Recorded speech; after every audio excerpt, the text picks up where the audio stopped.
ચલો વિદ્યાર્થીઓ, ચેપ્ટર 1 છેલ્લું લેક્ચર આજનું. મિત્ર, આજે મારે અગત્યના વધારાના સ્વાધ્યાયના દાખલાઓ થોડા સમજાવવાના છે.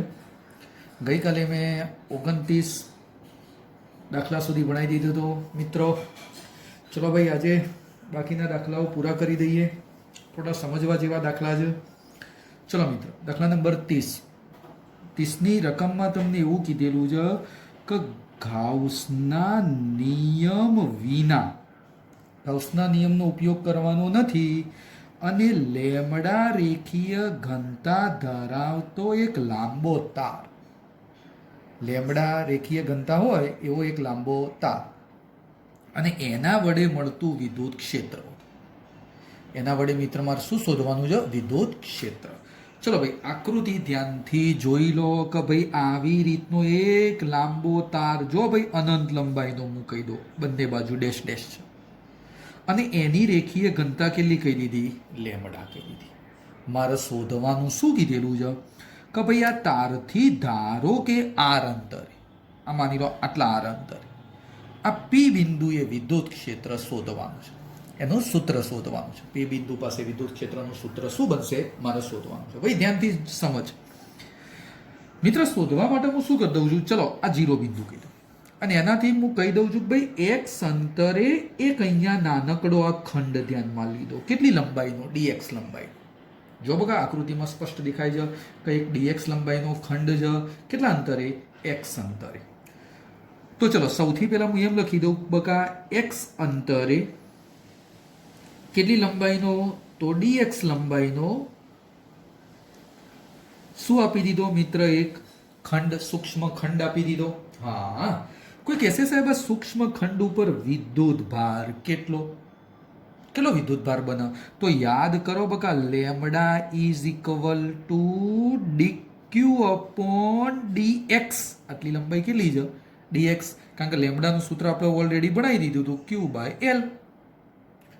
આપણા માટે બકા ડીક્યુ છે વિદ્યુત ભાર અને આટલાની લંબાઈ કેટલી છે? ડીએક્સ. તો બકા ડીક્યુ ઇઝ ઇક્વલ ટુમાં લખવું શું લખાય? Lambda dx. હા, બરોબર બકા, સમજ. આટલા ઉપર મને વિદ્યુત ભાર કેટલો મળી ગયો? Dq, lambda dx. હવે આ વિદ્યુત ભારથી આ પી બિંદુએ વિદ્યુત ક્ષેત્ર, ધ્યાનથી જો મિત્ર, આ ડીક્યુના લીધે આમ વિદ્યુત ક્ષેત્ર આમ ઉત્પન્ન થતું મળ્યું. જો બકા આમ તીર બહાર આવે, કારણ કે ધન છે, ધન છે તો અહીંયાથી આમ તીર કયો આવ્યું? આ પી બિંદુ પાસે આમ બહારની તરફ આવે, તેમાંથી બહાર આવે, બહારની તરફ મિત્ર મને વિદ્યુત ક્ષેત્ર મળી ગયું. કારણ કે ધન વિદ્યુત ભાર છે. ઋણ હોય તો આમ અંદર દાખલ થાય, ઋણ ખાય અને ધન ઉત્પન્ન કરે. હા, ચલો મિત્ર, આ અંતર કોઈ કહેશે, જો બકા આ કાટકોણ ત્રિકોણ છે. જો એ કાટકોણ ત્રિકોણ હોય, આ એક્સ હોય, આર હોય, તો આટલાને શું લખી શકાય? કર્ણ. કર્ણ એટલે આર સ્ક્વેર પ્લસ એક્સ સ્ક્વેરનું વર્ગમૂળ. તો ચલો બકા સૌથી પહેલા મને લખાવો, આ ડીક્યુના કારણે પી બિંદુ પાસે ધારો કે વિદ્યુત ક્ષેત્ર ડીઈ. ફરીથી બોલું છું, ડીક્યુના કારણે પી પાસે વિદ્યુત ક્ષેત્ર, ડીક્યુને લીધે પી પાસે વિદ્યુત ક્ષેત્ર. ચલો બકા એ વિદ્યુત ક્ષેત્ર નામ આપી દીધું ડીઈ. ચલો વિદ્યુત ક્ષેત્રનું સૂત્ર કે ક્યુ બાય આર સ્ક્વેર. એક કે એક ક્યુ બાય આર સ્ક્વેર. પણ આપણે ક્યુ નહીં, આપણે વિદ્યુત ભાર કયો? ડીક્યુ. ડીક્યુ એટલે લેમડા ડીએક્સ. ડાયરેક્ટ લખી દીધું બકા. R square. આર એટલે આ વિદ્યુત ભારથી આ પી નું અંતર, એટલે આટલું અંતર. ચલો બકા આટલું અંતર એટલે આર સ્ક્વેર. તો ઓનો વર્ગ થાય. આંતરનો શું કરો? વર્ગ કરો. આંતરનો બકા શું કરવું પડશે? વર્ગ. કારણ કે આ ડીક્યુ થી પી નું અંતર આટલું છે, તો એનો ચલો વર્ગ કરશો એટલે વર્ગમૂળ જતું રહ્યું, એટલે r square plus x square. આ મિત્ર મન આટલા ડીક્યુના કારણે આ પી બિંદુ પાસે ક્ષેત્રમન મળી ગયું. હા, સમજ. ચલો બકા ધારી લીધો આ ખૂણો થીટા કહી દઉં. મિત્ર જો એ ખૂણો થીટા હોય ને તો ચલો બકા આવી બે લાઈનો મેં અહીંયા ધ્યાનમાં લીધી આ ખૂણો થીટા હોય તો આ એ થીટા બને. જો મિત્ર મેથ્સના સૂત્ર પ્રમાણે આ થીટા તો આ એ થીટા. તો મિત્ર મને ડી ના બે ઘટકો મળે. ચલો બકા, એક ડી નો ઘટક એને બોલ દઉં ખૂણાની બાજુ. જો થીટા આ બાજુ છે તો આ બાજુ મને કયો ઘટક મળી જાય? તો ડીઈ કોસ થીટા મળી જાય. તો આ બાજુ કયો મળી જાય? ડીઈ સાઇન થીટા ઘટક મળી જાય. ઓકે, મને ડી ના બે ઘટકો મળી ગયા. પણ હા, એક વિદ્યાર્થીએ થોડું વધારે મગજ દોડાવ્યું ભાઈ. હા, કે સાહેબ તમે એક્સ અંતર લઈ અને આ બાજુ જ કેમ આ ડીએક્સ લીધું? એવું ને એવું સાહેબ હું એક્સ અંતર વડે આ બાજુ ડીએક્સ લઉં તો? હા, લઈ શકાય. તો ચલો, આ ડીએક્સ ઉપર ધારો કે ડીક્યુ વિદ્યુતભાર, એ તો આપણે ભણાવી દીધો વિદ્યુતભાર તો બરોબર. હા, તો આ ડીક્યુ ના કારણે પી પાસે જો મારે વિદ્યુત ક્ષેત્ર શોધવું હોય તો શું બને? ધ્યાનથી જો ભાઈ, આ રીતે તીર આ બાજુ બહાર આવશે. હા, આમ તીર આવશે. આ મિત્ર પાછું મને કયું વિદ્યુત ક્ષેત્ર મળે? ડીઈ જ. કારણ કે જો બકા, આ જેટલું અંતર હોય એટલું જ આ અંતર. આ આર, આ એક્સ, આ અંતર સમાન, તો આ ખૂણો એ સમાન, બધું સમાન બને. તો આ થીટા હોય તો આ પણ ખૂણો મિત્ર કેટલો બને? ધ્યાનથી સમજો ભાઈ, આકૃતિ થીટા બની જાય. જો થીટા બને તો આ ડી ના પણ મને કેટલા ઘટકો મળે? બે ઘટકો મળે. કયા કયા બે ઘટકો? તો એક ઘટક ખૂણાની બાજુનો, તો જો મિત્ર ભાઈ આ કોસ તો આવી ગયો. તો બીજો આ ડીઈ માટે બીજો ઘટક આ બાજુ. આ બાજુ જો એક આ ખૂણાની બાજુનો કયો આવી ગયો? કોસ. તો બીજો કયો? સાઇન. તો આ કયો ઘટક આવી ગયો? DE sine theta. હે સાહેબ, આ એ ડીઈ સાઇન થીટા, આ ડીઈ સાઇન થીટા. એ કોના કારણે? એ કોના કારણે? બંનેના મૂલ્યો સમાન, દિશા વિરુદ્ધ. તો આ ડી સાઇન થીટાની અસર કેવી થઈ જાય? નાબૂદ થઈ જાય. તો લખાઈ દો કે ભાઈ આ ડી સાઇન થીટા ઘટકની અસર કેવી થઈ જશે? નાબૂદ થાય. કેમ બકા? મૂલ્યો સમાન, દિશા વિરુદ્ધ. એટલે ડીઈ સાઇન થીટા ઘટકની અસર નાબૂદ થઈ ગઈ. તો હવે મને પી પાસે માત્ર કયો ઘટક જોવા મળશે? માત્ર ડીઈ કોસ થીટા. તો પી પાસે ક્ષેત્ર કોના કારણે મળશે? તો હું લખી દઉં, પી પાસે પરિણામી વિદ્યુત ક્ષેત્ર માત્ર કયો બકા? ડીઈ કોસ થીટા ને કારણે મળે. હવે કોઈ વિદ્યાર્થી કે સાહેબ તમે ચમ અહીંયા જે એક નાનકડો ખંડ લો, અહીંયા લો, અહીંયા લો, બધી બાજુ લો, તો એમાંથી કયો ઘટક નાબૂદ થઈ જાય? આ ઘટક તો નાબૂદ થઈ જાય. કારણ કે કોઈ પણ તમે અહીંયા નાનકડો ખંડ લેશો, આ બાજુ જેવો લેશો એવો ને એવો આ બાજુ, તો એ બંનેના કયા ઘટકો સમાન બનશે? વિરુદ્ધ દિશાવાળા આ. તો આ બેઓની અસર બકા કેવી થઈ જશે? નાબૂદ. તો મને અહીંયા કોઈ પણ નાનકડો ખંડ લઈએ તો મને કયા ઘટકની અસર મળે? માત્ર ડીઈ કોસ થીટાની જ અસર મળે. તો મિત્ર મારે અહીંયા કુલ ક્ષેત્ર શોધવું છે. તો ધ્યાનથી જોવો ભાઈ, કુલ ક્ષેત્ર. ચલો બકા, કુલ ક્ષેત્ર ઈ બરાબર આ ડીઈ કોસ થીટાનું આખા સળિયા ઉપર સંકલન. ઓકે સાહેબ, સળિયો અનંત લંબાઈનો સળિયો હતો ને, એના ઉપર આખું મિત્ર મેં શું લઈ લીધું? ડીઈ કોસ થીટાનું સંકલન. કારણ કે ડીઈ સાઇન થીટાની અસર તો નાબૂદ થઈ ગઈ. માત્ર મને કયાની અસર મળવાની હતી? કોસની. લખી દીધું. હા, ચલો બકા, હવે કોઈ કહેશે મારા ડીઈ લખવો છે. તો ડીઈ તો પદ આપણને ખબર છે બકા. ચલો, ડીઈ નું પદ કયું? કે લેમડા ડીએક્સ નીચે r square plus x square. અને આ કયું પદ બકા? Cos theta. આ આખા સળિયા ઉપર સંકલન. એટલે મને કુલ વિદ્યુત ક્ષેત્ર મળી જશે. ઓકે, હવે સમજવાનું હો ભાઈ. બધાની નજર બોર્ડ ઉપર. ભાઈ છેલ્લે પેલો બેઠો છે ને એ આ બાજુ જો ભાઈ. મિત્ર, આ એક કાટકોણ ત્રિકોણ તમને દેખાય જો. એક કાટકોણ ત્રિકોણ માટે સાહેબ મારે કોસ થીટા લખવો છે, સોરી ટેન થીટા લખાવજો ભાઈ. અહીંયા જુઓ ટેન થીટા, ટેન થીટા એટલે ખૂણાની સામેની બાજુ એટલે કઈ આવશે ભાઈ એક્સ, અને પાસેની બાજુ કઈ આવશે આર. તો ten theta is equal two સામેની બાજુ એક્સ, પાસેની બાજુ આર.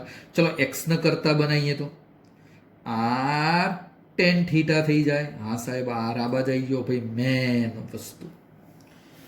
આ જે પદ આવ્યું મિત્ર એનું મારે વિકલન લખવું છે, વિકલન. તો જો બકા આ બાજુ લખું છું, આ બાજુ ધ્યાનથી જોજો ભાઈ.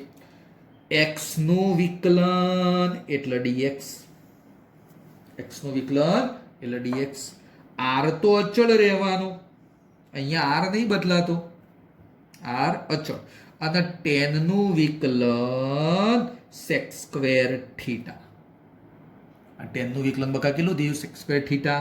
અને છેલ્લા પાછું આ થીટા તો ટેન નું કર્યું તો થીટા નું વિકલન ડી થીટા. આ અગત્યનું એક સ્ટેપ આવ્યું. શું મળ્યું મિત્ર મને ડીએક્સ. ફરીથી બોલું, એક્સ નું વિકલન ડીએક્સ, આર અચળ, ટેન નું વિકલન સેક સ્ક્વેર થીટા, અને આ થીટા નું વિકલન ડી થીટા. હવે સાહેબ આમાં મને બે સ્ટેપ જોવા મળે, એક એક્સ અને એક ડીએક્સ. જો બકા આ પદ કયું છે ડીએક્સ, જો આ ડીએક્સ આવી ગયું ડીએક્સ. અને બીજો પદ આ એક્સ, આ રહ્યું સાહેબ એક્સ. આ એક્સ અને ડીએક્સ ની કિંમત આમાં લખવાની છે. ચલો બકા એક્સ અને ડીએક્સ ની કિંમત એમાં લખવાની છે. તો ચલો ભાઈ ધ્યાનથી જો લખાઈ દેજો બકા. અહીંયા લખું છું ઈ બરાબર, બધા વિદ્યાર્થીઓ બોર્ડ ઉપર જો બોલો સંકલન તો હતું જ. બોલો પહેલું કયું લખી દઉં, કે લેમડા ના રહ્યો ડીએક્સ. જોજો કે લેમડા અને પેલો ડીએક્સ એટલે r sec square theta d theta. આવી ગયું બકા. જો ડીએક્સ ની જગ્યાએ આખું પદ આવી ગયું. ઓકે ચલો નીચે શું છે, હા પેલું છેલ્લા બકા કોસ થીટા એ ખરું. જો આ રહ્યું કોસ થીટા, આ કોસ થીટા એ લખી દો. હવે ચલો નીચે શું લખવાનું થયું ભાઈ, જોતો રે. નીચે આર સ્ક્વેર ખરો, એક્સ સ્ક્વેર એ લાર્યું પર, એક્સ સ્ક્વેર એ લાર્યું પર. ચલો લખાવો આર સ્ક્વેર એમના એમ, અને એક્સ સ્ક્વેર ની જગ્યાએ એવું લખી દેવાનું r square tan square theta. હા લખી દીધું બગા આખું સ્ટેપ. ચલો હવે ઉપર મિત્ર એમના એમ જ કે લેમડા આ ઓ બકા ધ્યાનથી જો સેક સ્ક્વેર થીટા, પેલો કોસ થીટા આગળ લખી દઉં, ડી થીટા પાછળ લખી દીધા. ચલો ભાઈ નીચે શું કોમન આવશે, તો આર સ્ક્વેર કોમન આવ્યું તો 1 પ્લસ ટેન સ્ક્વેર થીટા થઈ ગયું. આર સ્ક્વેર કોમન કાઢ્યું એટલે એક આર ઢસ ઢસ થઈ ગયો. ચલો બકા વધ્યું શું, શું વધ્યું, તો કે લેમડા નીચે એક આર વધ્યો. ચલો ભાઈ આ પદ કયું, sec square theta cos theta અને છેલ્લો ડી થીટા. ઓ ભાઈ 1 પ્લસ ટેન સ્ક્વેર થીટા એટલે સેક સ્ક્વેર થીટા જ થાય. બાયોલોજી વાળા સમજવાનું હો ભાઈ, આ મેથ્સનું સૂત્ર છે 1 પ્લસ ટેન સ્ક્વેર એટલે સેક સ્ક્વેર થીટા થાય. તો બોલો આ ઢસ ઢસ થઈ ગયું. હવે આ આખું પદ કેવું, કે અચળ, લેમડા અચળ ને આર અચળ. તો આ બધું કોમન કાઢી દીધું, કે લેમડા આર કોમન કાઢ્યું. તો સંકલનમાં માત્ર કયું પદ વધ્યું, કોસ થીટા ડી થીટા. હવે સમજો ભાઈ દરેક વિદ્યાર્થી, સાહેબ આ સંકલનની લિમિટ કેટલી, તો ધ્યાનથી જોજો સંકલનની લિમિટ. માની લો મિત્ર આ રીતનો આપણો તાર હતો, આ પી બિંદુ તો જોજો. તો આપણે આટલી લંબાઈ હોય ને તો થીટા કેટલો બને, જો આટલો થીટા અને આ બાજુ આવ્યો થીટા. ઓકે હવે તારની લંબાઈ સાહેબ વધારો, જોજો આ તાર આટલી લંબાઈ વધી તો જો આ ખૂણો કેવો થશે, આ ખૂણો બકા કેવો થયો, જો મોટો થયો. આ બાજુ આ ખૂણો કેવો થયો, મોટો થયો. કોઈ વિદ્યાર્થી કે સાહેબ આમ અનંત લંબાઈનો તાર લઈ લઉં, આમ અનંત લંબાઈનો, અને અહીંયા પી બિંદુ જો તો અનંત હોય તો તારા આ બિંદુ અહીંયા કયો જોઈન્ટ થાય, અનંત અંતર. આમ અનંત અંતરે જોઈન્ટ થાય ને તો આ ખૂણો એટલે થીટા કેટલો બને, 90. એવો ને એવો આ બાજુએ કયો જોઈન્ટ થાય, અનંત લંબાઈનો તાર. એટલે આમ તમે છેડે છેડે જો તો અનંત સુધી. તો આ બાજુને ખૂણો કેટલો બને, 90. કહેવાનો મતલબ સાહેબ અનંત લંબાઈના તાર હોય ને તો તમારા આ બે ખૂણા બરોબર જુઓ, આ બે ખૂણા કેવા બને? 90 ને આ બાજુ અનંત બિંદુ હતો, આ લાઈનમાં અનંત અંતર્યા, આ બાજુ આમ અનંત અંતર્યા, તો તમારા આ બે ખૂણા સાહેબ કેવા બની જાય? 90. તો હોબળજો, આ 90 આ 0 ની એક બાજુ, એટલે આને હું શું કહી દઈશ? -π/2, અને આ બાજુને શું કહી દઈએ? +π/2. તો આ બાજુ અનંતથી શરૂ થયું એટલે કેટલાથી ખૂણાથી શરૂ થયું? -π/2, અને આ બાજુ અનંત એટલે +π/2. તો આની લિમિટમાં લખવી હોય ને તો એક બાજુનો છેડો એટલે -π/2, બીજી બાજુનો છેડો +π/2, એટલે લિમિટ કેટલી બની? -π/2 થી +π/2. હવે સહેલું ભાઈ, હવે એકદમ સહેલું. k(r) બકા કોસનું વિકલન કરો ને એટલે sin થીટા થઈ જાય. સોરી, વિકલન કયો બકા? સોરી, સંકલન. sin થીટા થઈ ગયું, -π/2, આ બાજુ +π/2 આવી ગયું. હવે ધ્યાન આપી દો બકા, k(r). ચલો ભાઈ, અપર લિમિટ તો 1π/2 માઇનસ આર્યો π/2 અહીંયા આવે, સાઈન બીજો બકા -π/2 આવી ગયો. ચલો બકા અહીંયા નીચે લખું જો, થોડું જુઓ. E બરાબર k(r) sin π/2 એટલે 1, આ માઇનસ આગળ આવ્યું એટલે પ્લસ. સાઈનમાં યાદ કરો, માઇનસ આગળ આવી જશે. કોસ હોય તો માઇનસ પચાવી દે, આગળ આવે નહીં. ચલો બકા, એટલે sin π/2 એમાં માઇનસ આગળ આવી ગયું, sin π/2 એટલે 1, 1 + 1 એટલે 2. તો જવાબ આવ્યો 2k(r). આ મને મળી ગયું વિદ્યુત ક્ષેત્ર. 2k(r). હે સાહેબ, યાદ આવ્યું મને. આવું તો મેં સૂત્ર ગાઉસના નિયમનો ઉપયોગ કરીને પહેલી બાબત સમજાવી હતી, પહેલો ઉપયોગ સમજાયો હતો. અનંત લંબાઈના તારનું ક્ષેત્ર આવ્યું, પણ આ ગાઉસનો નિયમ ઉપયોગ કરવાનો નથી. આમાં ગાઉસનો નિયમ ઉપયોગ કરવાનો નથી. ગાઉસના નિયમ વિના તાર આ વસ્તુ શોધવાની. એક વખત ઝડપથી dx ઉપરનો વિદ્યુતભાર આવી જાય. dx ના લીધે P બિંદુ પાસે ક્ષેત્ર આટલું અંતર આવી ગયું લાર્યું. એમાંથી આ dx હોય તો એક sin થીટા, આ બાદ dx હોય તો આ બીજો sin થીટા, આ બેઓની અસર કેવી થઈ ગઈ? નાબૂદ થઈ ગઈ. તો ઈકણ મન કોના કારણે ક્ષેત્ર મળશે? ત્યાં આગળ મન કોના કારણે ક્ષેત્ર મળશે? તો માત્ર ને માત્ર, તો મિત્ર મને ત્યાં કોના કારણે ક્ષેત્ર મળી ગયું? કોસના કારણે. તો બસ એ કોસનું હતું એનું શું લઈ લીધું બકા? સંકલન.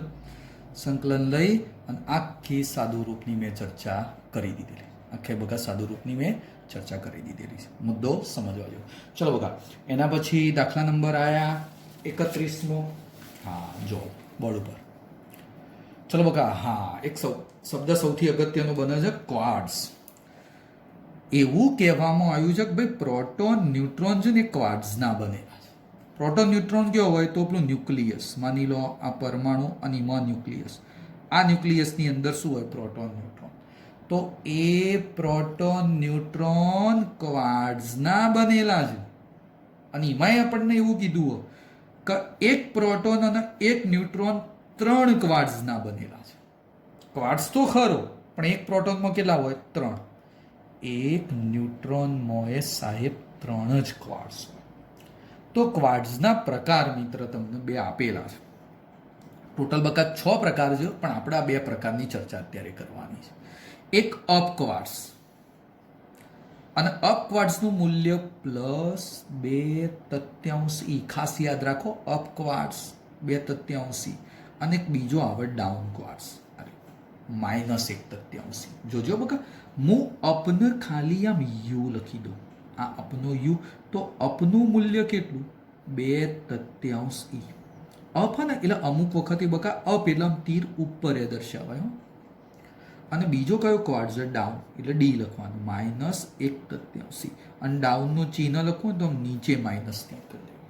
એટલે 2 ક્વાર્ટઝ મિત્ર મને મળી ગયા. હા, હવે મિત્ર મારે શોધવાનું પ્રોટોન અને ન્યુટ્રોનનું બંધારણ કેવું. ચલો ભાઈ ધ્યાનથી જો પ્રોટોનનું બંધારણ અને ન્યુટ્રોનનું બંધારણ બધા હું નક્કી કરું છું. ચલો પહેલી વસ્તુ પ્રોટોન માટે મને લખાઈ દે. પ્રોટોન કેટલા ક્વાર્ટ્ઝનો બનેલો? 3 ક્વાર્ટ્ઝનો બનેલો. ચલો 3માંથી હું એમ કહી દઉં કે ભાઈ ધારો કે પ્રોટોનમાં અપ ક્વાર્ટ્ઝ ને એ n છે.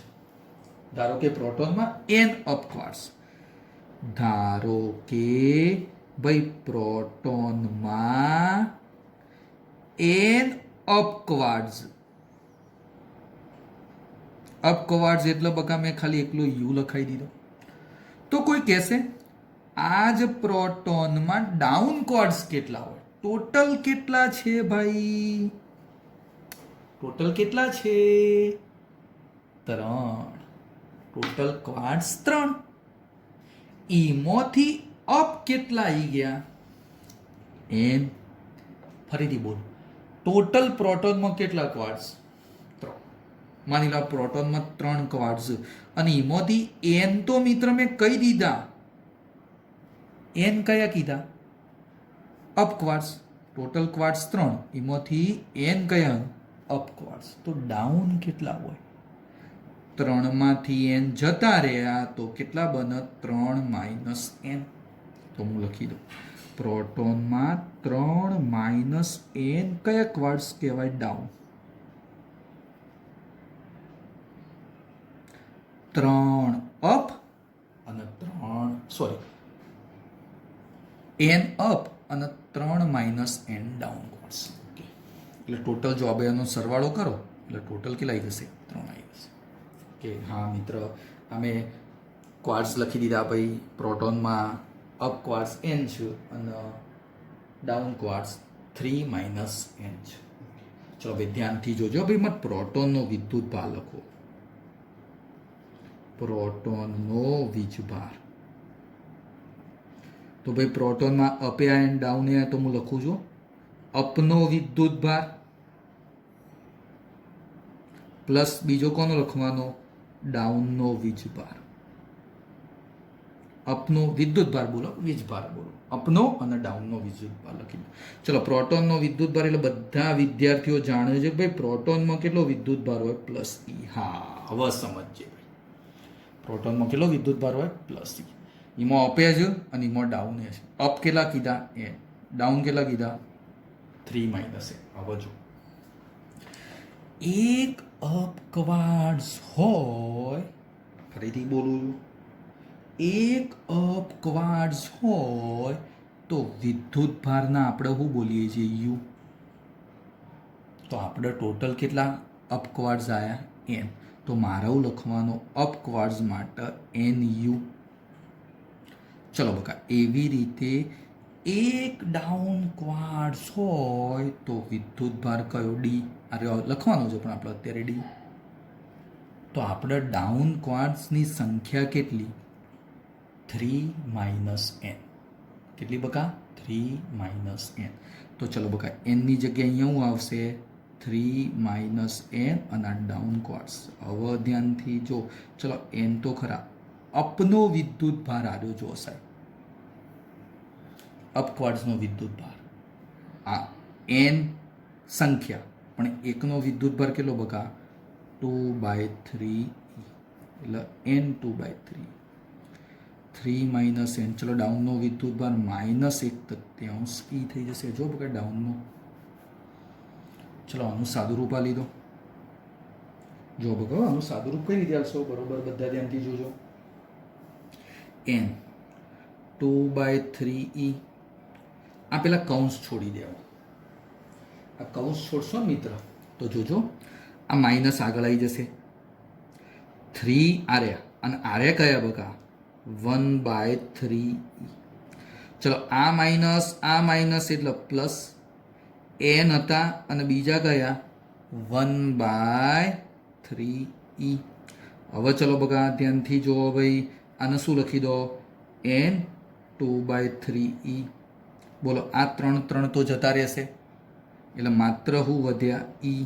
અને આ બાજુ પાછા શું આવ્યા એન 1/3e. હા, હવે આનું સાદું રૂપ આવવાનું. જોજો મિત્ર, કોઈ વિદ્યાર્થી કહેશે સાહેબ ઈ ઉડાડી દો. હા, આ ઈ અને આ ઈ ઉડાડી દો. ચલો ઈ જતા રહે. મિત્ર બીજી એક બાબત આમાં શું કરીએ કહું, આ 3 જે ખરા મિત્ર, આ 3 જો ભાઈ ફરીથી બોલું છો, અહીંયા અત્યારે ઈ ઉડાડી દો તો લખાવજો શું વધ્યું, આ ઈ જતો રહ્યો એટલે 1 આવશે ઇઝ ઇક્વલ. આમાંથી ઈ જતો રહ્યો એટલે 2/3n બોલાશે. આમાંથી મિત્ર ઈ જતો રહ્યો એટલે -1 બોલાશે. અને આમાંથી મિત્ર ઈ જતો રહ્યો એટલે 1/3 n બોલાશે. જો ઈ જતો રહ્યો 1/3 n બોલાશે. 1/3 n. હા, ચલો 3 લસા લઈ લો. આખા સમીકરણને 3 વડે ગુણી દો એટલે 3. ચલો આ 3 કરશો એટલે અહીંયા કેટલા આવશે બકા? 3 3 જતા રહે 2n. આમાં 3 અને આમાં 3 જતા રહે એટલે માત્ર n. ચલો આ 3 આ બાજુ આવે એટલે 6 3n. તો n બરાબર કેટલા? 2. હા સાહેબ, n મન મળી ગયા. ધ્યાનથી જો ભાઈ, n મળી ગયા તો આ વાક્ય ભાઈ પ્રોટોનમાં n અપ હતા. એનો મતલબ અપ ક્વાર્ટ્સ મને કેટલા મળશે? 2. n એટલે 2 આયા. તો ભાઈ પ્રોટોનમાં અપ ક્વાર્ટ્સ n બરાબર 2 અને ડાઉન ક્વાર્ટ્સ કેટલા બકા બોલતા હતા? 3 - n. n એટલે 2, 3 - 2 એટલે 1 ડાઉન ક્વાર્ટ્સ આવ્યો. તો કોઈ કહેશે સાહેબ પ્રોટોનનું બંધારણમાં ટોટલ કેટલા ક્વાર્ટ્સ હતા? 3. એમાંથી 2 અપ અને 2 ડાઉન. અપ એટલે યુ, બીજો અપ એટલે યુ અને ડાઉન એટલે ડી. આવી રીતે લખાય, 2 અપ અને 1 ડાઉન, અથવા 2 અપ અને આ 1 ડાઉન. આવી રીતે પણ લખી શકાતું હોય છે. જો હજી એ તને એક વસ્તુ કહી દઉં. બેઠો દાખલો ન્યુટ્રોન માટે કોઈ જ ફરક નહીં. બેઠી બાબત. ન્યુટ્રોન પણ કેટલા ક્વાર્ટ્સનો બનેલો છે? 3. ન્યુટ્રોનમાં ધારો કે n અપ તો 3 - n ડાઉન. બધું આમના આમ જ. આ પદમાં કોઈ ફરક નહીં, ખાલી અહીંયા બદલાય. પ્રોટોનની જગ્યાએ કયું આવશે? ન્યુટ્રોન. જોજો બકા, ન્યુટ્રોનનો વીજભાર મને મળે પણ કેટલા? અપનો વિદ્યુત ભાર અથવા વીજભાર પ્લસ ડાઉનનો વીજભાર. અપનો અને ડાઉનનો. મેન વસ્તુ સાહેબ અહીંયા ઈ આવતો તો ન્યુટ્રોન તો વિદ્યુત ભાર વિહીન એટલે 0 આવે. બસ આટલો જ ફરક. ચલો અપ માટે અહીંયા એના એ જ લખાવો. કેટલા અપ હતા? n. અને અપનો વિદ્યુત ભાર u. ચલો ડાઉન કેટલા હતા? 3 - n અને એનો વિદ્યુત ભાર d. ચલો આ 0 n. બોલો બકા અપ માટે કેટલું લખવાનું આવ્યું? જો 2/3e. 2/3e. ચલો બકા આ બાજુ 3 - n અને ડાઉન માટે શું લખવાનું? જો બકા લખ્યું -1/3. ચલો આનું સાદું રૂપ આલવાનું બોલો, જાતે આપી શકશો ભાઈ? જાતે યાર, બધું સાહેબ ના કહો યાર. શું કરશો કહો? 3 વડે સમીકરણને ગુણી દો એટલે આ 0 થઈ ગયો. તો 0 × 3.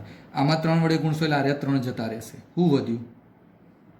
2ne. જો 2ne. બોલો આમાં મિત્ર 3 વડે ગુણશો એટલે આ 3 જતા રહ્યા, માઇનસ આગળ આવી ગયા બકા. આ માઇનસ આગળ આવી ગયું. શું વધ્યું? 3 - n.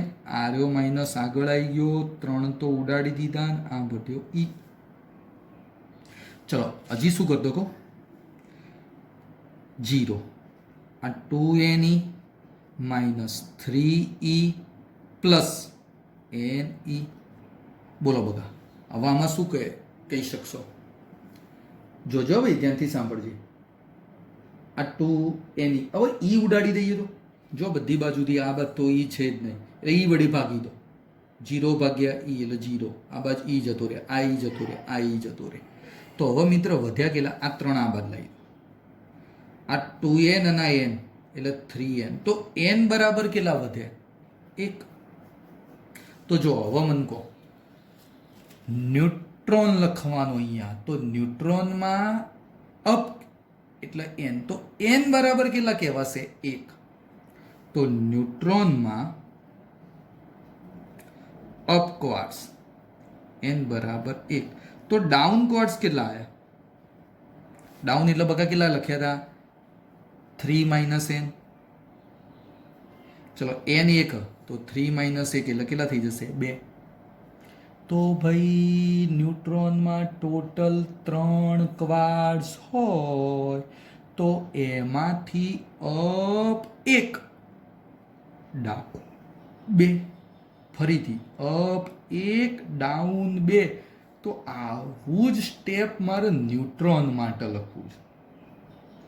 તો ન્યુટ્રોનનું બંધારણ ઇઝ ઇક્વલ ટુ 1 અપ અને 2 down is equal two up એટલે ઉપર અને ડાઉન એટલે કયો થઈ જશે? નીચે. તો આ મિત્રમાં ન્યુટ્રોનનું બંધારણ મળી ગયું. ફરીથી બોલું છું ભાઈ, પ્રોટોનનું બંધારણ અને ન્યુટ્રોનનું બંધારણ શોધવાનું હતું. ચલો મિત્ર, પ્રોટોન માટે 3 ક્વાર્ટ્સ અને ન્યુટ્રોન માટે પણ 3 ક્વાર્ટ્સ હતા. મેં ધારી લીધા n અપ બોલી દઉં તો 3 - n કયા થઈ જશે? ડાઉન. પ્રોટોનનો વિદ્યુત ભાર E, અપનો વિદ્યુત ભાર પણ અપ હતા કેટલા? n. તો n અપ અને 3 - n ડાઉન. અપ એટલે 2/3, ડાઉન એટલે -1/3. આનું સાદું રૂપ આપી દીધેલું છે. તો મને n કેટલા મળ્યા? 2. ટોટલ ક્વાર્ટ્સની સંખ્યા હતી 3. 3માંથી અપ કેટલા આવી ગયા? 2. તો ડાઉન કેટલા વધશે? 1. ડાઉન કેટલા વધ્યા? 1. એટલે 2 અપ 1 ડાઉન. સિમ્પલ બાબત હતી. ઓકે, ચલો મિત્ર, ત્યારબાદ આગળની એક બાબત. પણ મિત્ર, આજે દાખલાઓ બહુ સમજવા જેવા હતા, એટલે હું એમ કહું છું કે આજે હું આ 2 દાખલા જ ધ્યાનમાં લઈશ. આગળના હજી પણ 2 દાખલા રહી જાય છે, એ આપણે નેક્સ્ટ લેક્ચરમાં લેવા પડશે. તો મિત્ર, મેં આગળના કહી દીધેલું હતું કે રવિવારે ટેસ્ટ છે. રવિવારે લેક્ચરનો ટેસ્ટ છે. આપણે જે અત્યાર સુધીના બધા લેક્ચરો ભણાય ને ચેપ્ટર 1નો, એનો ટેસ્ટ રાખેલો છે. 2 સ્વાધ્યાયના દાખલા બાકી રહી ગયેલા છે, એ આપણે આગળના લેક્ચરમાં લઈશું. મિત્ર, અલગ નોટ બનાવતા રહેજો.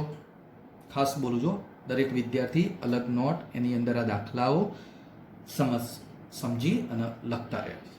Okay, thank you.